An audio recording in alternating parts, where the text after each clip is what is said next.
How to download Cisco Packet Tracker for Windows 10 or 11.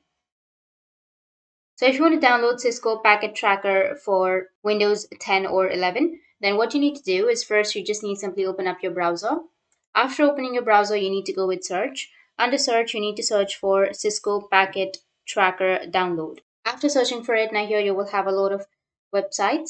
So you just need to simply go with the first one, or you can also choose any one of these websites. So I'll just simply go with the first one. After opening here, you will have the download it. You can just simply go and download it. As you can see that you will have the options, like if you're using 32-bit edition, you can go with this one, or if you're using 64-bit edition, you can go with this one, or you can also go with other websites. You can go with the second one, and here also you will have options to download, or you can just simply log in to cisco.netacad.com, which is the official website. After that, you can scroll down, and here you will have your Cisco packet tracker. You can just click on it, and if you scroll down again, then here you will have the pack. So you can go with the first one, which is beginner, getting started with Cisco packet tracker, or exploring networking with Cisco packet tracker, or exploring internet of things with Cisco packet tracker. So if you want to download it, then I'll just simply go with the beginner, the first one. Just click on it.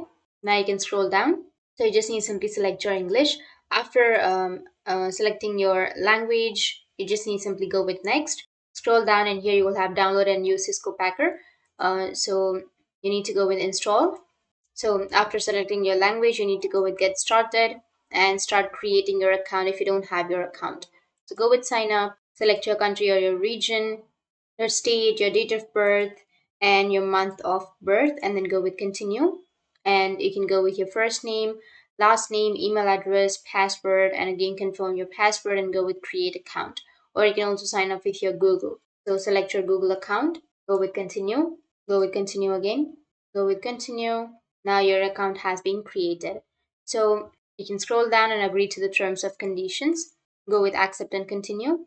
Now it will take you to this kind of interface. You just need to simply go with the first one, install, and you need to scroll down, and here you need to go with download section. So scroll down, and here you will have download Cisco packet tracker. So you just need to simply go with this link, click on the link. So just scroll down, and from here you can simply go with Mac OS or Ubuntu or Windows. So I'll just simply go with Windows. And after that, as you can see that you need to go with the top right, which has that download section, and just click on it, go with download unverified file, and it will start the downloading process. So wait for it to download, and after downloading the file, you can double click on the file and it will start the installation process. So in this way, you'll be able to download, and if you have any questions, feel free to comment below. Thanks for watching.